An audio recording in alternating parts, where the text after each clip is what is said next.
পদে ভাষণ প্রদান করেন। মাননীয় সদস্যবৃন্দ, কিছুক্ষণের মধ্যে গণপ্রজাতন্ত্রী বাংলাদেশের মহামান্য রাষ্ট্রপতি জনাব মোহাম্মদ শাহাবুদ্দিন ত্রয়োদশ জাতীয় সংসদের প্রথম অধিবেশনের সূচনায় ভাষণ প্রদানের জন্য সংসদ কক্ষে আগমন করবেন।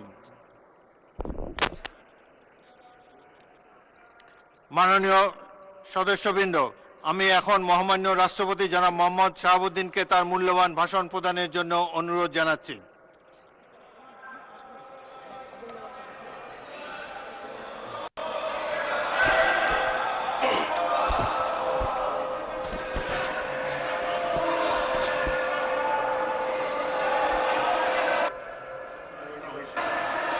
মাননীয় সদস্যবৃন্দ,